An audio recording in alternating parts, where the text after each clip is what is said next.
Thank you, Diane and Barbara. This is so exciting. Get to talk to you about Fuller Brook for the League of Women Voters and Wellesley Media. So I'm going to start off by asking you, how would you describe the process of this amazing engineering feat that we now call Fuller Brook? Go ahead, Diane, you first. From my involvement, I see it as inclusive, broad, and kind of multifaceted, and really one that reached out to all the constituencies, but I guess always kept the user of the park, at the forefront. It was, I entered the project, it was sort of underway, but one thing that I will always remember about it is how collaborative it was, how it was such a positive process and extremely collaborative. You had, all of the interested constituents from every aspect of town were involved, and I think that's why the outcome was as terrific as it was. And what would you two describe were some of the greatest challenges or difficult aspects of bringing this to fruition?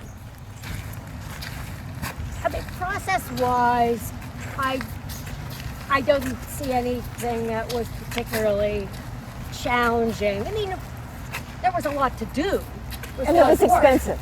Right. Yes. I like funding, I think, was going to be a challenge, but boy, if this isn't a great example of why towns should adopt the CPA, because the CPA funds really let this project take place. And just tell us quickly, what is CPA? So the Community Preservation Act, which is a state level act, and towns have to vote to participate in it, and Wellesley voted to participate in it 20 years ago.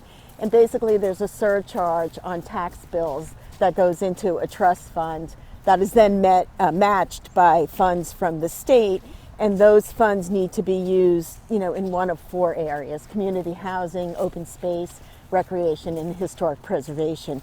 And this project checked a lot of boxes on that front. And from the CPC standpoint, it checked a lot of our boxes because it served a broad cross-section of the town, multiple age groups, multiple user groups, something everyone could benefit from. Safety, Yeah. environmentally conscious. Yes. And it engaged. Not only was it something that was going to be of use to people, but the process engaged so many people.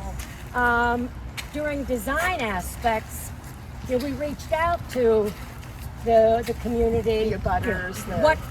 What surface do you like best? Right. And here's surface A, here's surface B. Come on over and check it out. Where are the problem areas? From a school standpoint, we knew which parts of the path is used by kids coming and going to school, tremendously, and which parts of the paths are the problem spots. Right. Those are the kind of things Right. that they had to get at. So I believe before the redesign there was storm surge, flooding, groundwater would well up and freeze. And Exactly. You wouldn't see it. And the ice was serious. Yeah. Yeah. So I mean, there were all those sort of hidden engineering challenges. Right. And it was a complicated project. Right. Both from, when you think about it, it's a 23-acre park, Right. but it's 2.5 miles long. Right. So like each section had its own little idiosyncrasies, and there were challenges that way. But I think the approach, breaking it into segments and addressing the challenges at each segment, they really did a terrific job. And this place is so spectacular when the leaves start changing color. But it's even pretty today on this rainy, kind of rainy day. You can see the pond Well, when the here. reflection, Right. just there. Yeah. And as Barbara just said, each segment has its own identity. It's whether it's a little sunnier over here Right, or a little right. more open over there. Right. So you can find a difference as you walk the whole. Right. And it's well designed when you go one section and you're on a boardwalk, You know, and you know, at certain times today, it probably feels like a wetland over Right. there. You know, and you have completely different kinds of plantings, and it's. I think they did a fabulous job. And what are some of the highlights? This is just the beginning of this path, right? You know, part of it, small part of it. But what are some of the highlights that just in this area that? Well, I think the project really helped bring out that this is a memorial grove, and I can say as a longtime resident of this area, I didn't know that there was a memorial grove here. And I think, you know, maybe not today, but some of these tree specimens here are really spectacular. And, you know, again, CPA funds have been used to help replace some of the trees that have gone. And just, you know, the addition of signage and a bench, and I think it really feels like a memorial grove now. And to bring out some of the history. Yes, yes. Not just the attractiveness, but the historical components. You know, what was this little pond used for back in the day, and what was it like before the stadium, before all the fields were here? Right. So, how the park and the path have changed and responded to the needs in town. Right. And what for people who don't know, what do we mean when we say Memorial Grove? So there were trees planted in honor of the Wellesley residents who were lost in World War I. And when you go back and look at the history of the dedication of the grove and how the whole town came out, and it was a very people big deal. marched Yes. through town from the college. Yes. I mean, the pictures of everyone really all dressed up and coming into this, and a tree was planted for each soldier. Each soldier lost. Yeah. And from the town in World War I. And then it was, you can see these new young trees are here, replacement really. for trees that, you know, have been lost. Right. You know, and as part of the project, there's a, you know, informational sign, and you know, a bench was put in. So it, you know, I think it made it its own little park within the park. Right. The informational signs both here and down on Forest Street you know, provide some real education. Are there signs down near the swales? Yeah, if you head down towards yes. Maugus. Yeah. So with so many stakeholders involved, how is it possible for you know, to engage and, you know, derive input from all these people? You know, what was that like? Like how was that pulled off? You know, I was sort of an observer to that, and I'm going to say it was the commitment of people like Diane and Rosemary and Gig Babson and Bob White from Trails. It was an incredibly engaged group of Wellesley residents. And if you think about each, in the original committee, each group had its representative. So the Trails people were represented, so they could, you know, bring forth their group ideas. Schools, from safety, from kid use, everyone had kind of an interest, and maybe they were a little different. Right. And then you took Rosemary, for example, who was just an excellent leader and had planning experience. Right. So everybody kind of brought a different skill and representing a different segment of the town, and then it all came together. And truly, I think the commitment of the people involved is what made it work. And then the support of our staff. Right. So, you know, I mean, you had Mike Paxis, you had Dave Hickey, you had Steve Fader, you know, engineers. Right. I'm going to put in a plug right now for, you know, Wellesley town staff. Every project that the CPC has been involved in, I come away so impressed. Like, we are really lucky. And I don't know if, you know, all the residents of Wellesley appreciate how lucky we are with the phenomenal, and devoted and professional. to the town. Yes. And we also, for the construction, had a fabulous project manager. Peter Jackson was someone who had been known to the town. Right. So we were lucky to kind of re-engage him and his skills. Yeah. And then there was that great, the Bates people, the great workers. And the communication, you know, and as I think back about it now, the communication mainly from the DPW, because they were sort of overseeing so much, but there were like weekly progress reports, you know, with photographs and updates and warning people like this segment is going to close or you might encounter this. I think the communication aspect of it was very good. And a lot of that was against staff. I mean, DPW in particular. Right. When we were into the construction, before construction, it was the committee and maybe NRC. Right.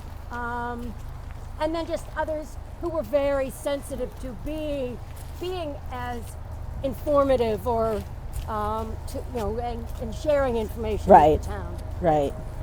I mean, someone like Giggs, just her sense of how you do things. Right. Was a true asset to making it a success. Yes. So it's cut down on a lot of going forward and then realizing you need to go backwards a little and redo stuff because all of that was that's an interesting question. Right? I don't recall there being any of No, there was no retreating or regrouping. Right. That's pretty interesting. It is. There was a lot of let's work the problem. Right. Or how are we going to solve that issue? But it was so collaborative. Yeah. Like in such a positive way, you know. Which is a great point. And then we have this thing, this wonderful. And you know what? It wasn't something new. It's not like we were building a brand new big building in town, and we weren't, we weren't discussing how we were going to heat it or if it was going to encroach on something else. It's an existing park that was just needed improvement, for any number of reasons. And it was all a positive thing. Right. And I think different aspects of it caught the interest of different constituencies. Mm-hmm. So those people who were, interested in the water part of it, or those who were concerned about, having a good path for, moving across town, how we're more efficient with, just how we manage our resources. Mm-hmm. So there were little things that captured different people. Right. And they also maintain some of the bridges that go over and the archway, or how about the ones that you never noticed before? Like the one over by the high school, I think is one that you really you see. That was, oh my gosh, when that was Who knew that was there? And then Wellesley Ave, those bridges were redone. And you mentioned this one. Right. And then the little walking bridges, the boardwalks I love the East boardwalks. End, and the little bridges at Appleby. Right. Those were redone. Right. And the little bridge that crosses Brook Street to Honeywell. Yes. That was the other. Yeah. Yes. So all those little things. Little ones, Right. Yeah. And so would you say that from the lessons learned from this process, how would we, what are the things we can use as a model to copy? And then, in terms of collaborative projects to carry forward into other town projects that, what would you suggest are some of those? Well, we had a goal that people could buy into. Right. Yeah. Right. That's I mean, so we were ahead of the game. Yeah. In an existing place. Right. And the information was there, everything was out there. The communication was great. The people on the coordinating committee were such positive forces in town to begin with that, it would have been really hard for this project to fail, I think, except for it was expensive. Right. But I think people look back at it now and say, well, that was the best $4 million. And at the time, I know that there were, town meeting members from the other side of town sort of what are we even talking about? And then, I keep encountering a friend who lives on the other side of town, and he'll stop and he'll say, gosh, I love this brook path, and it's like you never knew it was even here before. And it did make people aware of the resource in the town that really had never, been over it. Maybe a little bit around the high school or something, but that was it. Right. It's hard to think of what other projects really, have the same number of constituencies, the same level of complication, the different facets to it. And, the only one that I can really think of will be this Morse's Pond project coming up. But, the school projects are very different. The town hall project is very different. It is a more focused product. Yeah. This has so many different entry points, if you will. Right. Whether it's environmental or landscape or like recreational. stormwater collection and design, who wants to even think about that, really? Right. But it's important. So. Yeah. And then all the invasive species that were that's an ongoing problem for sure. trimmed But back. yeah. But it's also created an opportunity for education. Yes. Yes. Yeah, so I guess when kids come through and they say, what are the sort of black plastic liners on either side of the channel, then someone can explain and say, well, that controls invasive species, so we can have native species flourish. Right. And so it's a nice teaching moment. And it's a great educational vehicle too. I know the Evolutions group at the high school has done, I know I met with them once or twice and have walked with them. On my own walk one day, I encountered middle schoolers and their science teachers over here. A lot of water testing. Testing water, yes. So there's a lot that is happening with project and real experiential learning. And it's great to be able to use the environment that the school is in. Oh, for sure. To do some of these, right? Because there's, Honeywell great has such an resource. advantage on that. Right. one. Well, and then that fabulous little two-step down behind Honeywell into the brook. I mean, that was just something that I don't think was in the original design, but we ended up with those two pieces of granite, and Pete Jackson said, "Hey, let's just." And it's and that's beautiful. especially the dogs and dog owners. But again, it's a little something for everyone. Yeah.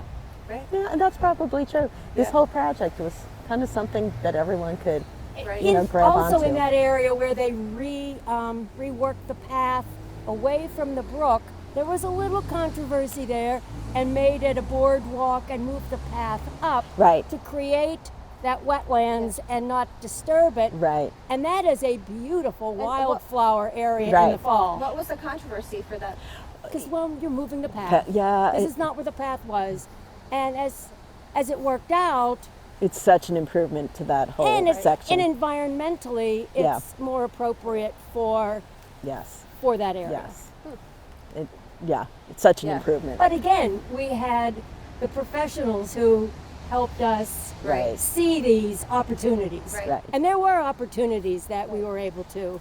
Just even the concept of widening the path. Like there was some resistance to widening the path. Let's have it wider here than there. And you kind of thought, but in hindsight, it all makes total sense now. Yeah. Is it? Do you feel like walking across the lot here and Oh, taking a sure. few steps down that way? Sure. I love these little stone benches. Yes. We have two of these. There's Yeah. one here, then there's one at Grove Street. Right. And then there's the other one with the Memorial Grove. Right. Yes, yes. Right. Back near the pond. Yes. So Now, this whole area again was widened, and this path created to open up. Right. To The connect. access. Yeah. So in terms of storm surge and There, flooding big or storms And water pushing up. And again, that all had to be addressed. right. And clearly they addressed it successfully because this is really pretty good Right. considering how much rain we've had. And you don't hear anything from Yeah. Then, neighbors. but this is a beautiful area. I'm kind of partial to this section in the next Yeah. section. Well, these are my sections Yeah. too. So you two have favorite sections of the Well, path? when we first moved to town, we rented a house right up at the end of this street, and then we bought a house on this street, and now we live in the next section on the street. Like the Brook Path has been part of my wealthy life for 32 years, so it's hard to. Now, I have a friend who lives up here, and if I'm walking on the path, I'll text her and say, are you around? So it's a nice. I'm walking by your house. Yeah. You wanna? Yeah, I'm coming up the street if you're around. That's awesome. So So overall, why do you feel this project was so important to the Wellesley community?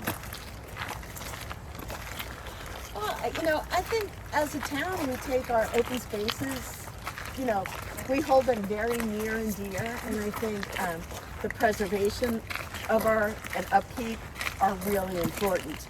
And I think this park is, this is even more than just open space. And I think, it's important to every age group for a variety of reasons, and it runs through the heart of the town. Right. I think all of that, and that it affects and impacts so many people in so many ways.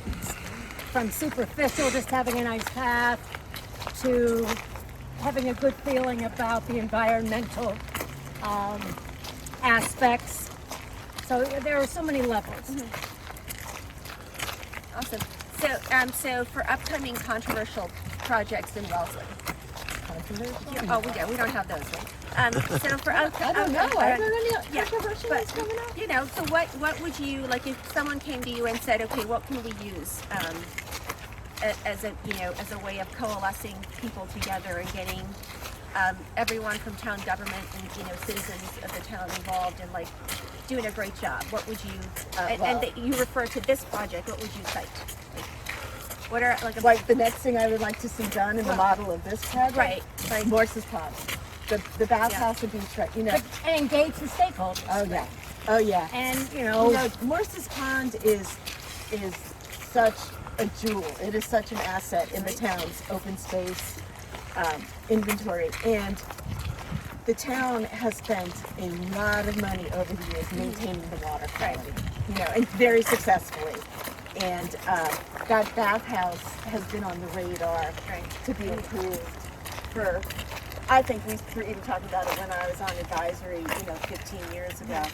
And I would really like to see the town coalescing on that project. And again, it's a place that is not necessarily on everybody's radar. Right. So again, that's part of the challenge. But I think it will be. Of putting it out there and making everybody see and showing how important and how much of an asset it is to so many people in town. And I think it would be even more heavily used and more of an asset if people felt like the facilities there were they don't have to be fancy, they just have to be upgraded. And I think the concept, the design that the consultants have come up with over there is fabulous. Relocating the bathhouse to really be able to appreciate the view, the setting, I think is a great idea. And environmental standards change over time, right? And so in order to meet those and keep up with those, you have to make timely modifications and upgrades. And I think that's important for people in the town to hear and understand that we are in this sort of continuous improvement, and that we pay attention to the changes in environmental expectations or standards. And and Morse's Pond again is something that every age group in town could benefit from. Increased usability over here. So. Well, I looked up Fuller Brook, and it was actually featured on TripAdvisor for Wellesley. So I'm like, wow, this is like national. We're on the National Register of radar. Historic Places. There you go. Right in downtown Wellesley. When Trails did a walk on Fuller Brook a couple of years ago, there were people from many other towns on the walk who come over and use. So we are, and lots of people, drive over with their dogs from other places. Yes, to walk them here. Well, awesome. Well, fabulous. Thank you two so much. This has been so amazing I'm to chat always with happy both to of be you. out on the path. thank you. Yes. Guess our Even on a font of dreary information. day. I know. Oh, no. It doesn't feel so dreary. As New Englanders, you two don't feel that. No. You don't. Thanks. This is balmy. I'm ready for winter anyway. I so enjoyed working on this project, Me too. and then to be able to use the finished project, the product. And to hear so many people appreciating it. Exactly. I love that. Yeah. My highlight was walking through here during COVID on Father's Day, and seeing someone had hung up dad jokes. Oh, yes. On Oh, all yes, the yes, trees. yes, I remember On that. these Yes. little wood circular, Uh-huh. you know, it's so funny. Like I thought that was so fun. Like That's it. During COVID, there were a lot of Yeah. little surprises Yes, along right. the way. Yeah. You know, But just little but it rocks. made it Yeah. you know, a nice sort of central town Yeah, it is. space. It's like our artery, you know, Yeah. and like better than Route 16. For right, sure. right. certainly For sure. certainly more scenic and quiet. Yes.